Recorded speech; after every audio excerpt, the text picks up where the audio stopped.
broadcast network, AFTERBUZZ TV. Over 20 million weekly downloads in over 150 countries, and your number one source for after-show entertainment.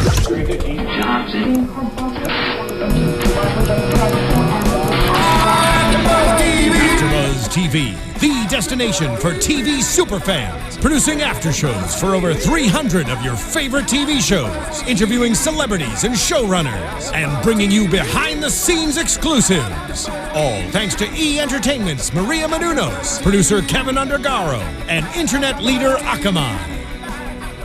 Now, let the buzz begin! Hello, everyone, and welcome to The Americans After Show, Season 3, Episode 9, Do Male Robots Dream of Electric Sheep? I am Adrian Snow. You can follow me on Twitter and the Instagram at Miss Adrian Snow, MSADRINSNOW. And here's the rest of my panel. What are your names? You could follow me at MattRitterComedy.com, on Twitter, MattRitter1, and don't follow me into my apartment because it was just broken into. Maybe it's because I said it on this panel. It was an ordeal. That's because I said you could follow me into my apartment. It was probably somebody took it very literally. That's why you don't make jokes. Yeah, you don't joke around about Don't joke around about burglaries. It's not That's funny. Matt Ritter, by the way. Yeah, exactly. Followed you just to let you know, why don't you know what necklacing is? Oh, that's why. It was somebody giving me the business. Yeah. Anyway, sorry. Yo, Adrian. I am at Twitter at Radio TFB, and you can also find me on JoshRichmond.net. And what's your name? I'm Josh Richmond. Thank you. Like you can follow me. Hi, Josh. Hi. I'm Ben Bateman. You can follow me at Ben Bateman Media at Instagram and Twitter. On Instagram, I'm at, but we can just move on. Yes. So, with that said, as always, please subscribe to us. I just almost fell out of my chair on YouTube, SoundCloud, which is a goofy night tonight, and iTunes. We love to hear your thoughts. We do read everything, like sometimes to the point of everything. Ouch. I'm so sorry. I'll apologize for being born in 1986 and having no idea what necklacing is. It's your fault. It's your fault. It's my fault because I was born like right at that weird time where I didn't comprehend what apartheid was until after it ended. So I was born in the 70s, and I just apologize for not remembering everything about European history. It's and unfortunate, Russian, Eastern European history, and South African history. But we hope you accept our apology, and we can move on from it and go on. To be clear, to the we're rest all of the show. big fans of this show. We are huge fans. We watch the show, and then we review the show. Immediately and sometimes afterwards. we ingest content about the show in the week leading up to it, but we don't necessarily read about every piece of history that relates to the show prior to watching the episode. Yeah. Not always. So that's just one thing. We try as much as we can. Yeah. We bring as fans of much the historical show context as we can. More than the history. Yes. Yes. I'm a big fan of television, fictional accounts of history. I'm not that big a fan of actual Yeah. But look. But with that said, particularly tonight, man, I have been waiting for this episode ever since I saw the title spoiled on IMDb because it's a Philip K. Dick reference to Male Robots Dream of Electric Sheep. That's awesome. This episode did not disappoint. For sure, my favorite episode of the season so far. I'm going to go one step further. Favorite episode of the show. And I think I said that a couple episodes ago. I felt like, and that was an argument at the time, like that was the most exciting. This was pound for pound for me, not even close, the best episode of the show. Like, I'm going on record, it's going to get nominated for an Emmy. I would go one step further and say Lois Smith, start polishing your Golden Globe or your Emmy for guest star. Mm-hmm. Did the Emmys do that or just the Globe? She'll get it. It'll be a Creative Arts Emmy because she's not a... Yeah. I'm going to go one step further than all of you and say the entire Americans production will win the Super Bowl this year. Wow. What's the score? Wow. 45-0. Nice. Over Louis. All right. Yeah. Well, great, you guys. Are you going to go one step further, Adrian? You know, I'm not that competitive. I'm not trying to top y'all, so I'm not going to. I'm so we're at that step. We've just decided there. We have a lot of awards for this episode. Comedy works in threes. No need to complicate things. When it's time for us to all go to the pearly gates, the Americans will be let in first. That's right. No, but yeah, legitimately, this was such an intense emotional episode. Mm-hmm. There was a really unique structure. I think you started and ended with some intense moments, but in between it really got long and meditative and was willing to kind of hold. I think it all tied together thematically really well. It really worked for me. Yeah, it was a beautiful show. I was crying the whole time. I was in tears. Yeah, I was like looking around. I was like doing the thing inside. where I was like, okay. I was crying on the outside. I just have no heart. There was no tear. Nothing. Did you feel it inside? Yeah. Yeah. Sure. Yeah. A little bit. How about you? Yes. Yeah, but only on the inside. I mean, I am a man. Oh, okay. So what you guys are saying is that I don't have a website and I cry during the show? No, I cried a little too. We looked at each other. We had a moment. Nobody's judging the tears. I'm hollow inside. So with that said, shall we move on to the topic of Martha? Yeah. So everyone, what did we all think of that first introduction of her into the show, this episode? I think this was a fascinating turn that took me by surprise. Yeah. And I think the best way to show somebody that you trust was a huge buzzword on this episode. I think the best way to show somebody that they can trust you is by volunteering spy information. Yeah, that was, I guess when she said, now I know. I was kind of like, what do you know? No, you know nothing. That you love me. Okay, is that what you needed? Okay, girl. Okay. I mean, I'll say that before that scene when Philip was talking to Elizabeth and Elizabeth was saying, you got to do something now, and Philip was saying, wait, because I trust her. Yeah. I was saying, you trust her? Really? I mean, kind of nuts. But turns out he was right. I mean, they've been in when Gabriel called it the Martha operation, I was like, oh, I've just never really thought of it like that. Mm-hmm. But yeah, he's been in that operation for going on 2 years now. Couple years, yeah. So I would feel like there would be some level of trust, and it was a strong and interesting testament to Martha that she chose to be loyal to Clark.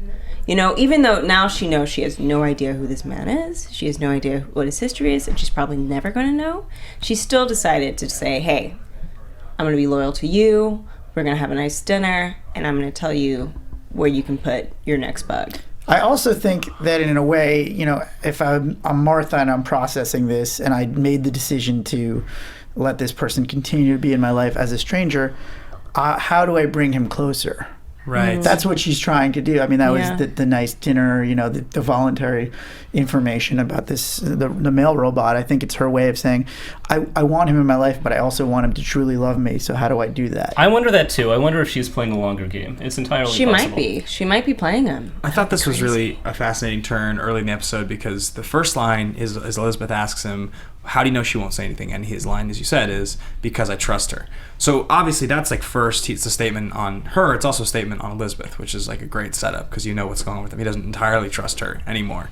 And then when they're in the scene, I thought it was a really subversive way that the writers gave us this like kind of tragedy in their relationship when she started to volunteer that information. Because the whole thing felt very hollow. It's like it's almost like you found out your wife has cheated on you and you guys are trying to have dinner and pretend like it didn't happen and everybody's being a little too nice. And then she starts to volunteer the information, and that's when they cued the music, and the violin starts to play a little bit, and I just was like, God, this is sad. And I thought it was going to be the isolated moment in the episode that we felt, as we found out later. Obviously, that same tone carried through a lot of the episode. But I thought that was an amazing way to show the role reversal and kind of Clark's vulnerability in some ways to her. Mm-hmm. The fact that he's not going to just pull a gun. The fact that he's not going to just try to get rid of her. And he says, because I trust her. It's like he trusts his fake wife more than his real wife. Yeah, she's kind of in control of the relationship again now. It's like weird, right? He needs her. Yeah. I mean, I said it last week. I think I truly think, I don't know where that line is, but I think he has real feelings for her. Yeah, 100%. Like real, I don't know if he knows how to, put that. It seems like their lines are getting really harder and harder. Blurry, yeah. And I think he loves her. That's sort of what I feel. You saw it on his face when she starts to talk at dinner, and you could legitimately see it on his face. He's almost like, the look was like, I don't know what to do with you. I don't know what to do with you because I don't know what I didn't see that. I think he didn't see that coming. Yeah. It's an investment, you know, whether or not it started from a genuine place. Over time, just like what happened with him and Elizabeth, over time, there is an investment. Even though Philip kind of comments on how it started for him, with him and Elizabeth, and we'll touch on that later. It's interesting to see that, you know, maybe it's not the same type of love that he has for Elizabeth, but there is a love there. There is a trust and a desire to protect there. It's just like the movie She's All That. You know, at first Freddie Prinze Jr. was dating Rachel Lee Cook as a bet, but then real feelings developed. Because that's what happens when you spend time with somebody. So what we're saying But she found out about the bet, and then he had to overcome that. Yeah. You're saying it was just a bet? Yeah. If just you a just bet? Martha's like, I'm just a bet. This is ridiculous. All relationships, if you just start fake, from the top, then eventually you will develop real feelings. Eventually. Eventually, every type of relationship, you will develop real feelings. You could hate the person eventually. And Gabriel is Freddie Prinze Jr. Yeah. Yes. No, Gabriel is, I don't want to say, was it Paul Walker? It was Paul Walker. Oh, it was. Gabriel's kind of Paul Walker. Roles reversed. Freddie Prinze is the good. Is Gabriel's kind of Paul Walker. Paul Walker's and that she's all that comparison. I love it. But it was a really surprising turn, what I didn't see coming, when it kind of keeps Martha in the mix in an unexpected way, but also really highlights the theme that we hit over and over again this episode, and one of the great themes of this show in general is, that tension between love and country. Yeah. This is you can see this is how, American traders are kind of made. It happens over time, and love is a more powerful motivator than country to people. Love is one of the most powerful things. If you want to get somebody to do something for you, that's a pretty good way to do it. So the sacrifice is it's a sacrifice. She made a sacrifice. major sacrifice of her, job already, but now she's way further down the rabbit hole. Now she's a spy. All because she's in love with somebody she knows she doesn't even really know on some level. That was an interesting point that I wrote down towards the end, especially with the whole Stan and Oleg scene. I was like, oh my God, they've all become Russian spies. Without even meaning to it, they've all gotten to this point where they're all working with the Russians in some way to help benefit the Russians. It was kind of funny to see, the Americans. We've got half the FBI on our payroll. So it's crazy. Plus, who knows, right? Yeah, Gabriel alluded to janitors and whatnot. Who knows how many other people in that office are. I think he was more alluding to there are people that they could get. Yeah. Right. But with that said, Martha is a key asset. She is close to the head. Somebody was Yeah, he's not she's the head of close the to the FBI. operation. We were just talking about that regional office, to be clear, everybody. So it is. I think she's the best bet that they have at this moment. So they probably want to hold on to her for as long as possible. Yeah. But And now I'm thinking she might survive the season again. You never know. we shall see. That gun has been still shown there. It's 10 still in the times. drawer. I'll stick with my prediction. Yeah. Did anyone else have any other thoughts on that? So moving on to Todd and Hans. I think it tied in too, the sacrifices you'll make for somebody you care about to get back in. For sure. To get back in. Can we just discuss, just right off the bat, how he put up a good fight, Todd, with a bullet in his eyeball. Directly in there. Put up a pretty better fight than Daryl Hannah in Kill Bill. Well, I think Daryl Hannah's reaction was a little bit more realistic to how you would react with an eyeball, but she had two pulled out. Yeah. That's fair. He handled it really well. He was like, "There's a bullet in my eyeball, but I will fight you." The first eyeball, I think she took okay. The second eyeball is what she really freaked out. I feel like the writers of the show are just sort of okay, guys, we've already kind of set the precedent, so let's just try to keep beating ourselves. Let's just try to keep the body in a suitcase episode, the pulling the tooth. Let's just try to get worse and more gruesome and more uncomfortable. How much can we take as an audience? It's actually become a lot more violent. I noticed that because I'm not gonna lie, I used to kind of watch The Americans for the sex scenes, and come for the sex scenes, stay for the gruesome bullet in the eye. So this season, I'm they don't have that much sex anymore, but there's been a lot more violent scenarios happening in each episode. So it's interesting to see that. But I like the way Americans does their action scenes because they are brutal and they are intense, but they're short. They're these short punctuating moments that these otherwise really long, kind of dialogue-driven episodes. I will say the luggage scene was a little long for my taste. Yeah. I don't need to see that many bones broken. But yeah, just this was the right amount of strangulation, timing-wise. Davis shoots sex for violence. A realistic strangulation. No, it was not. We were talking about that. In real life, strangulation does not happen like that. You can't just hold somebody's neck for 30 seconds. But again, we don't know what's going on with his body shutting down from the bullet in the eyeball. True story, guys. We're just like you. The conversations we have while watching it's way, way harder to kill someone in real life than that. This is what I know about. I don't know about necklacing. I know about how long it takes to strangle somebody. Don't ask me why. That's the one thing. That's the one thing I remember learning, I remember a multitude of things, but the thing we had to learn in stage combat. In order to learn stage combat, you have to know how to actually do all those things, and then you just miss. And our teacher at one point stopped us, and he's like, "If you're going to do a strangulation scene, I don't want it to be fake. So you're gonna stand on stage for about 5 to 7 minutes and you're gonna fake strangle this person because that's how long it takes in real life. And we're all like, what? He's like, 2 minutes to lose consciousness and then another 5 for them to die. And I was like, oh my God. I like the Game of Thrones method where you just smush the guy's face really quickly. That's pretty much the best way to go. If you can just break the neck, that's probably just the pop the choice. eyeballs out. So now you know how morbid that the Americans panel is. Although I was going to say, although I didn't feel anything about that, but we both cried about the old lady. Well, yeah, that was really sad, and we'll get to that. Yeah. I will say with Hans, I'm a freak of nature because when he threw him down on the ground to start strangling him, I was like, God, I'm so turned on by Hans right now. And I was like, what is wrong with you? Well, it's look, springtime. There's always been a thin line between the sex scenes and the action scenes of this show. The action scenes are supposed to feel intimate like that.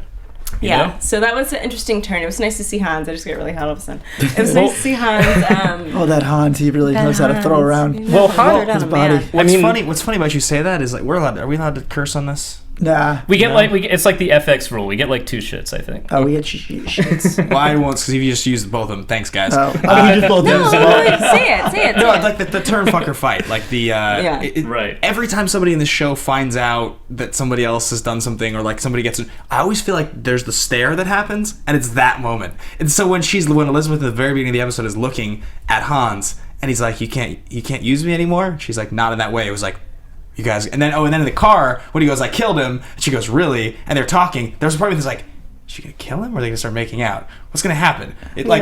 Next episode, something. It's like Mr. and Mrs. Smith. It's like, Totally. okay, and we're fighting. And then we're on the ground and there's blood all over us and shards of glass. There's a lot of those moments in this show, I feel like. It is a very aggressive act, that sex. It's very aggressive. So, on that note, I thought that it was interesting to see Hans display that kind of violence because we hadn't really seen that from him before. We weren't sure if that was something he was going to be capable of. Yeah. And for him to pick like the hardest way to kill someone, I was like, dang. Very messy. He's trying to do what Elizabeth did, just a clean shot to the head, and it didn't work out like that. Yeah. Hans became an interesting character for the first time, I think, this episode. He hadn't really been doing it for me so far, but for one thing, I think this is the first time I realized he's in love with Elizabeth, right? Yeah. For sure, he's stepped up his game for her. Yeah. Like, this is why he's doing it. He says it's all about, fighting apartheid and stuff, but for sure he's doing it. But he ends it by saying it's for her. Yeah, this was his John Cusack moment. The bullet in the eye was his, his but you had the inkling, right? You just weren't sure. I had the idea, but it was really clear at this point. Yeah, agreed. Yeah. And now it's like, all of a sudden he's, he's like a straight up murderer now. That was just a full on murder scene. Him killing this other college student. Yeah. All for love. Also, but I mean, he's a spy. He's a spy. He's kind of a spy. Yeah. He's like a spy in training, and but this wasn't his mission. He wasn't supposed to do this. Well, now all of our predictions about Todd coming after Hans was shot. And kudos to Hans for just being so much more badass than I think we gave him credit for. And he has a sweet accent. Yeah, his action got a lot. Hans was just doing it for me this episode. You're into Hans. It was all about that Hans. Hans, buddy, actor whose name I should know offhand. If you want to come on the show, you can take my spot in this chair. Yeah, Hans, buddy. I'm single. Anyways, so any other notes on Todd? I'm really getting hot. It's just hot in here. Summertime, spring. Nah, I don't know. Any other thoughts on that? No, I really want to get into the. So we'll dash through Oleg, Stan, and Zaneta. Oh man. He hit him too hard. He did that thing where you're in it together. Right. He was hit him smirking too hard. the entire time he was talking hard. to him in the car. And I thought that was hilarious. He hit him real hard with that gun. Yep. Hey, early in the season he was gonna kill him, and now it's this is the next best thing. Now they're sharing a beer. That is such a male thing. Yeah. Okay, one moment I'm gonna kill you. Next moment let's have a beer. Share a beer. Yeah, I mean this whole I know I've said it, the whole storyline. I'm trying to so he says, if we get Zaneta, he's like, we got to try this thing. It'll be dangerous. It's super dangerous if we get caught, but it's our only chance to get Nina back. What's that? How does that work? Yeah.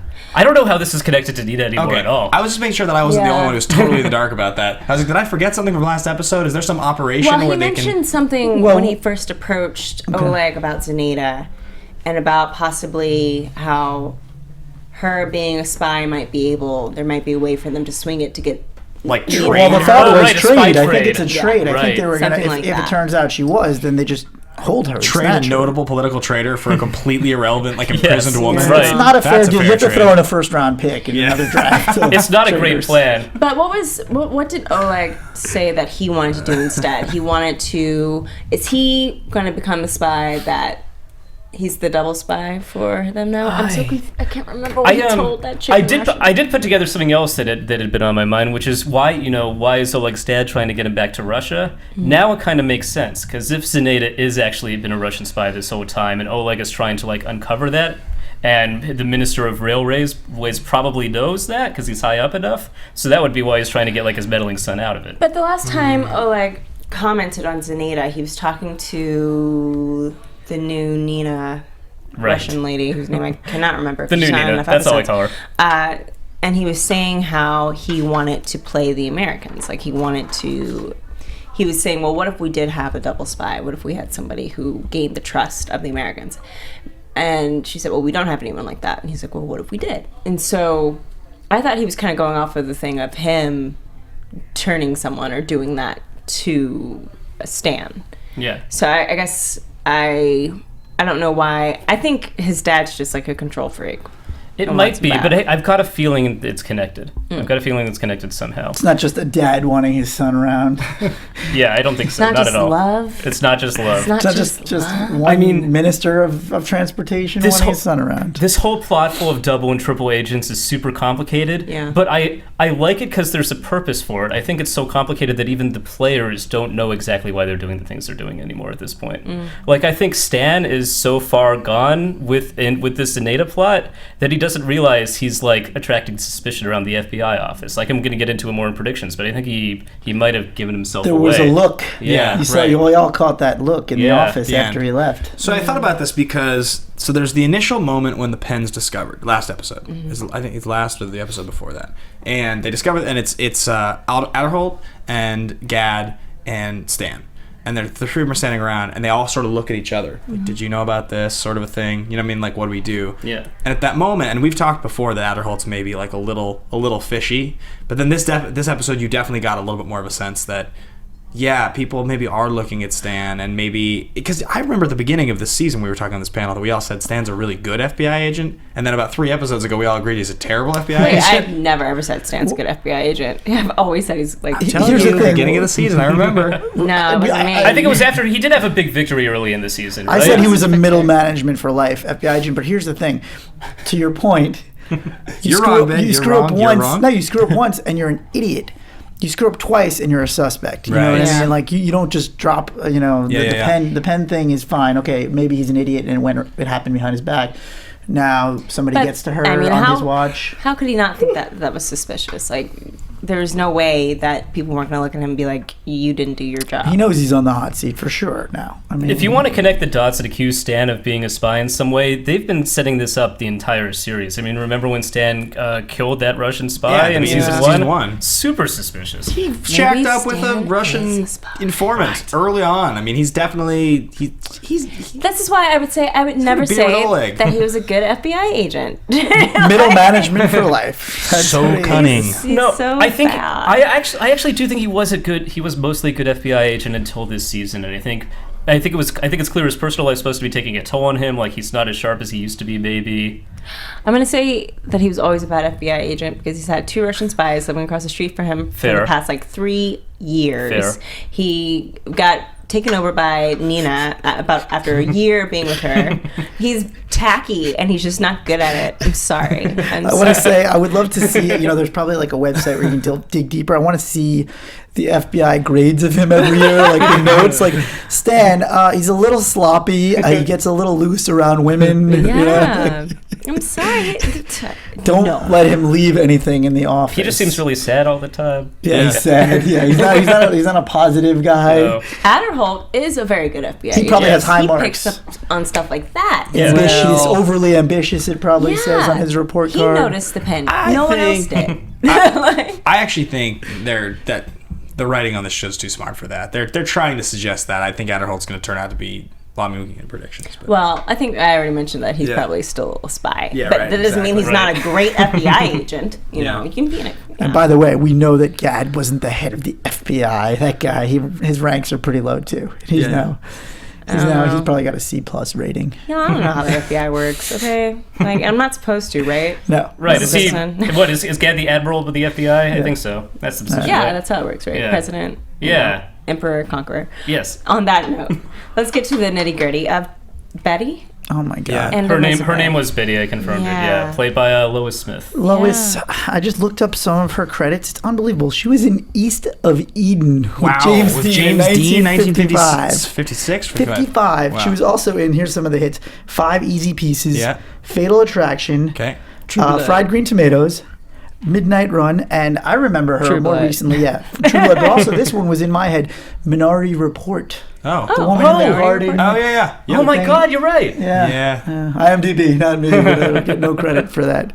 But yeah, oh God, what a tour de force. Man. So every year when you're watching like the Emmy nominations for writing, you always see like the show that gets nominated for the Emmy, and it's some episode, episode 7, some title you've never heard of. I remember when I used to be a big fan of Sopranos, looking at which ones had been nominated and trying to think about what makes that episode the one. Why is it the one?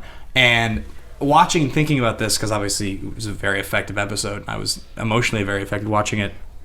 It says so much about what the show's supposed to be about. That conversation, the whole thing from beginning to end, and the way she reacts to it, and then her little rant about you're evil and so evil people doing all this stuff. I think it's like this will be nominated for an Emmy. It might even win. Well, a quick sidebar about the Emmys, because for a more technical reason, I think you're right, which is that the episodes that usually get submitted for Emmys are the episodes that can stand alone the best. Exactly. Because you can watch this not knowing. Most people haven't seen every season, every episode of every show. Yeah. This really did stand alone pretty well. They spent a lot of time kind of with Elizabeth and Betty, and even if you didn't know the backstory, you could still understand why this was so effective. It's still a great scene. Yeah. I also really like that, this was, not the first time, but usually it's sort of the other way around, where Philip's got to be, cajoled into killing somebody maybe, and now the last 2 weeks... He's been the hardcore. Yeah, right. So, and this, fine. So, the last one was fine. The Todd ended up getting killed anyway. But, this woman really, really affected Elizabeth on a really, really deep level that we haven't seen before. Yeah, we started seeing Elizabeth at her most pragmatic, just kind of, we've seen her working with Hans all season, and she just goes, listen, Hans, you're gone. Sorry, you screwed up, buddy. It's cold. It's over just like that. At least she didn't kill him. No, she didn't kill him, but she was, still pretty ice cold. Yeah. Like we're used to seeing Elizabeth, but which kind of set up nicely when this woman really got to her. I was shocked to see them, for one, appear in that facility not in any type of costume. Yeah. So for them to just go in as themselves, and then because I know even with them, it was at the end of last season when they had that truck driver and they were incognito, or I can't think of the word that I'm trying to think of. Disguise, thank you. And they had to pull over that truck driver, and they were deciding whether or not they should kill him, and Elizabeth was like, you have to, and Philip was like, I don't want to. So to kind of see that reversal happen where Elizabeth kind of tries to plead for this woman's life, because she's told her very little. She didn't but plead too hard. you get the feeling that she's kind of like, she's talking about her husband and how he was in the army for 4 years and how that affected her. Philip has no sympathy. And Philip just was like, well, she just picked a bad time, moving on. So it was interesting to see that kind of reversal. It was also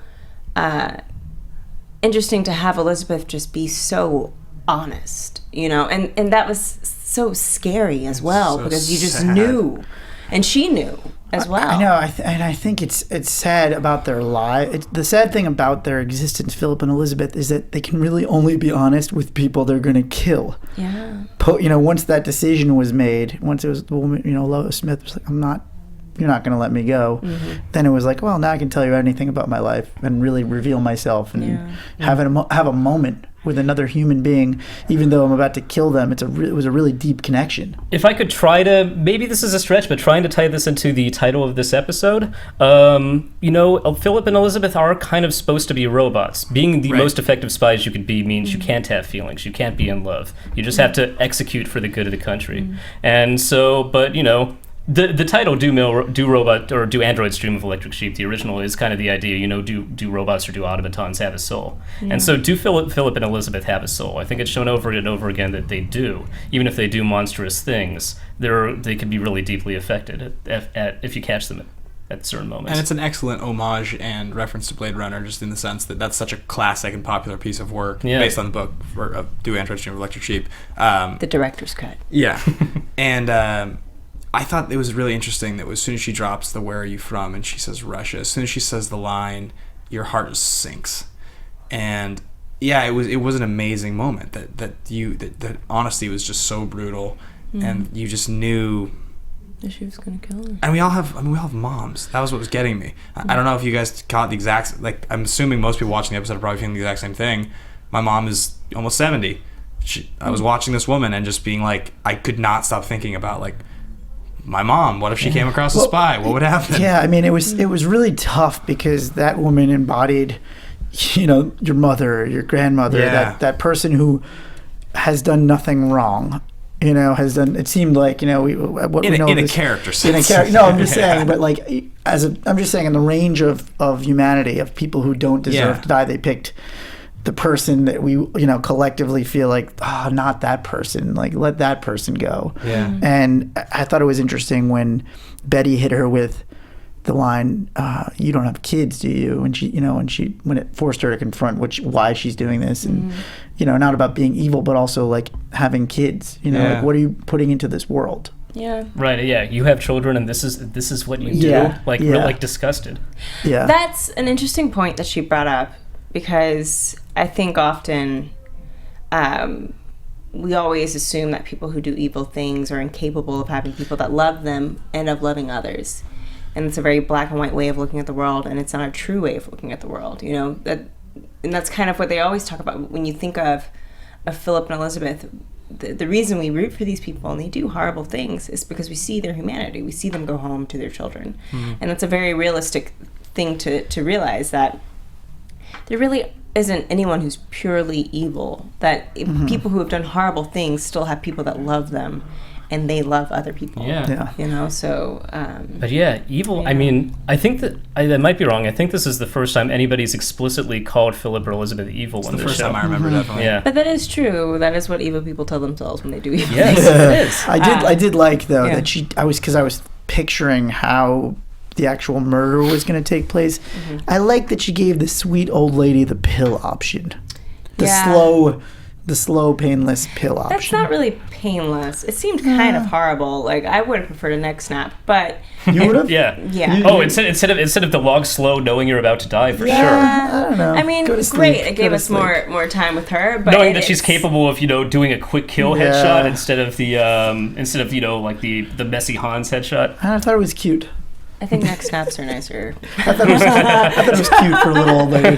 I mean, it just seemed by the end to be painful, and that she was struggling a lot, and that was breaking my heart. I feel like if you're going to have to kill someone and you're going to have to do it, why make it any longer than it has to be? And but then again, with that said, if she had snapped her neck, maybe she could have thrown it down the stairs or something, but it would have made it obvious that someone was there. I almost think it was because Elizabeth wanted to keep talking to her. Yeah. I think she was just fast. Like this woman. That's messed up, Elizabeth. It probably is to some degree, but this woman is almost like, it's like a vision of her future. It's like a vision of her eventual death. They were for sure drawing the parallels between Betty and Elizabeth there, especially when Betty's talking about the fact that she was married twice, once for love, and then once, then the second time is the time it really stuck. That's like what happened with Philip and Elizabeth. They also gave us the little carrot of, what does your mom do? And she says she blah blah works in an office, and that you were supposed to connect that you're my mother in some ways. Yeah. I like and we know that Elizabeth's mother's dying. Yeah. That's happening else. I like your point too about their marriage sticking now. Philip and Elizabeth, their marriage is sticking now. Yeah. It was one of the lines that Betty said. I thought I wrote it down, but I didn't. Where she goes, we stopped trying to do that thing where we try to make the person that we want them to be, and we accept who they are. Martha did it for Clark real quick. Yeah, Martha. But on that note, do you guys want to touch on Gabriel? Yes. And we definitely Philip should. Quickly? That last scene. Yeah. I thought we were going to we've talked about this before, the Hank and Walt Breaking Bad confrontation in the garage, where he's like, you better tread lightly, and he confronts. I thought we were going to get Philip just saying, like, if you come after my family again, I'll kill you. Like, that's how I thought the episode was going to end. That was the tone of his voice. It's almost how it ended, right? Yeah. I mean, I think they've been setting it up all season. Gabriel is kind of Philip's like Margot Martindale. You know, like Elizabeth really did not get along with her, and Philip at some point clearly got along with Gabriel. At some point there used to be trust there, but all these little manipulations and all these little ways Gabriel keeps getting under his skin, and even with that would drive anybody crazy. Even with the Scrabble game. Yeah, I mean, amatory. I just love words, you know. Excellent. Yeah. Geode. That's a good word. That's a smart word. He said wedlock means perpetual battle. That was great. That was great. That was a great moment. Yeah. You know what? I also I love that, you know, we have been debating how Gabriel is playing Philip versus how he's playing Elizabeth, and which of them understand it. And I thought that was a really, you know, great indication he knows what's going on and he does not like it. You know, it's like he's been playing along really well through his son being, you know, over in Afghanistan and all these other things, and this was his way of saying enough, no more. For the most part. He's been kind of aggressive with Gabriel. I wouldn't be surprised if like Gabriel pulls some crazy move on him. We've always known that deep down, Philip is going to put family first over his country and his job and everything. Yeah. That's what he's ultimately set it committed up to. for sure. Yeah. Yeah, I'm starting to get a pretty well-rounded prediction in my head for I think how this is going to end. Oh yeah, it's probably kind of a stretch, but we can get to it in a second. Do you have any thoughts on Gabriel and Philip? No, I like that interaction, and I also like that he finally used the word love. I like that he said, "I love you, I love Elizabeth, and I love, I love you." Oh God, that's what triggered him, right? That was the trigger. Trigger. I think it's really interesting. Also, that what's the word? Sorry, another Breaking Bad reference, but in the Jesse Walt relationship, it's in the last season. Does he say love or does he call him son? Or son, or you're right. It was that moment that broke him. He says son, and then Jesse breaks down. I think that's great. It's the same sort of thing, right? Yeah, it's, you know, it's interesting how they use love in this episode. You know, that Betty talks so much about her love for her husband as a way to kind of, at first kind of plead for her life, and then kind of go to accept that she's going to die. Accept her death, sure. How Martha uses love as a way to kind of just get past that Clark is a traitor and not at all who she thinks he is. And then at first Gabriel, you know, got Philip on his side by using love kind of as his tool, as his weapon, but then Philip eventually found a stronger love. I think that's what this is. I think Gabriel's threatened by Elizabeth. I had a quick question for what you just said, actually. You asked earlier, what do you think you know? What does Martha think she knows? Who does she think Clark is? Like, I mean, I think she thinks he is a spy. I definitely think she thinks he's a spy. No idea for who. I don't think she knows that. You do think she knows that he's a Russian spy? No, I wasn't thinking of that. Oh yeah, I mean, I think she knows he's a spy, and she just cut herself off.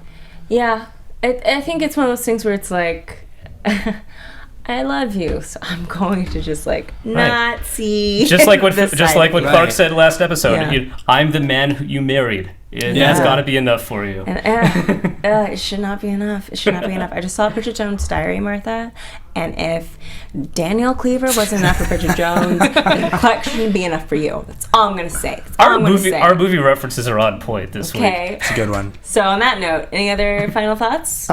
Just that I wish I had nailed the Paul Walker reference correctly. I want to look up whether Frank Langella and Lois Smith ever worked in a movie together. That would be cool, right? Got the two of them on here together. We got to get Lois Smith. Lois, if you're listening, which you are, I'm sure you listen to this.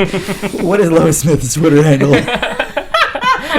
I would be so fascinated to talk to her after watching that. Yeah. To a future Golden Globe winner? Yeah, no. If the oldest Golden My heart's Globe never winner? shattered so much watching television before. If it's not clear by our discussion, she's so completely, totally nailed that scene. Yeah, one of the it's best beautiful. acting performances I've seen on TV. What actor doesn't want to get to die well too? Right? You know, To die so beautifully. Yeah. Jeez. On that note, shall we go into predictions? Yeah? And now, your AfterBuzz TV predictions. Okay, Matt. I always start off with Okay. Yeah, we always start with I me. have a question. I feel like I have the weakest ones. I want to hear what you guys say first. Okay, I have a question before we do predictions, because I know every week we say something, and some things come true, some things don't. Our predictions don't have to like connect to each other week to week, right? They can. Like if I predicted something general. last week that's gonna happen by the end of the season, can I predict something completely No, different? Yes. you have to create an eternally consistent mythology No. with all of your your predictions. continuity has to be on point. No, yeah, you can do what you Can we want. do that? Boo again? No. Okay. No. No, All right, no. fine. My prediction is yes. My prediction is the prediction music will come on. My prediction is that Paige isn't going to confront them this week. Next episode, they're going to sandbag us again. It's never going to happen. The same preview every. No, let me make a. And you got sucked in and used it for your prediction last week like a cheater. I know. My prediction is that Elizabeth is. What's his name? Hans is going to make a move on her in a sexual way next week. Yeah, you can complicate things. I can see it. Yeah. I think next episode is just going to start with Jim and Kimmy like going at it. Like we're just going to we've been like leaving the storyline alone for 3 episodes. It's just going to be like a shock moment. Like guess what? This is just happening and you have to deal with it. Yuck. That's gross. I think. Like where is Kimmy? Seriously, what's going on? I don't care, man. I don't want to see her again. I think that there's going to be like just a sweet like total change in tone. Philip's going to kill Gabriel. He's going to kill him. He's going to go rogue. Stan's going to find out. Stan's going to be the guy that finds out. And there's going to be Stan's going to have to like decide what does he do? How does he handle it? And I think I think Philip's going to go rogue. I think that's what's going to happen. Huh. In season 5, maybe. Yeah, maybe it'll take a long time. But I think I predicted like an episode ago that they were both going to go rogue. So it'd be interesting to see I guess rogue is something that might happen. I think to merge you guys' 2 predictions that Elizabeth isn't going to react to Hans until Philip starts to have sex with Kimmy, and then it's inevitable. It's got to happen. She might turn to Hans. It's like who can go younger, and it's just like don't make it a competition. That they have been lacking on the sex scene. So if you don't, I don't really care that much for the Philip and the Kimmy. But if you want to show the Elizabeth and the Hans, that'd be okay. With you want full frontal Hans next week? No. Just the episode just starts with full frontal. Everyone at FX gets fired. Like it zooms out. It starts like really close. What is that? Joel Fields is like, yeah, this is the screening cut. Maybe they'll make this one on the air. Maybe they'll make Hans and Kimmy hook up just to screw with you. Yeah. Like, how are you going to feel? Her new boy. This is my new South African boyfriend. Maybe he will. He's an exchange student at the high school. I feel more comfortable with that. At least they're closer in age. Anyways, even though she's still underage. Okay, so Matt, where can everyone find you? You can not find me at my apartment, please. Let's stick with online. Matt Ritter 1 on Twitter and YouTube Matt Ritter Comedy. Josh Richmond. I'm at joshrichmond.net. I'm on Twitter at Radio TFB. Ben Bateman. You can find me on Twitter and Instagram at Ben Bateman Media. And I'm Adrian Snow. You can find me on Instagram and Twitter at Miss Adrian Snow. All right, guys, that about wraps us up for the Americans AfterBuzz After Show. Thank you so much for tuning in, and we'll see you next Wednesday. Thank you. Bye. From executive producers Maria Menounos, Kevin Undergaro, Phil Svitek, and the entire AfterBuzz TV staff, we would like to thank you for listening to the AfterBuzz TV network. To watch or listen to other after shows and post comments or questions, be sure to visit AfterBuzzTV.com. I'm Sir Richard Wentworth, and this has been a presentation of AfterBuzz TV. Buzz you later. The views expressed herein are those of the hosts only and do not necessarily reflect the views of AfterBuzz TV or its owners or principals.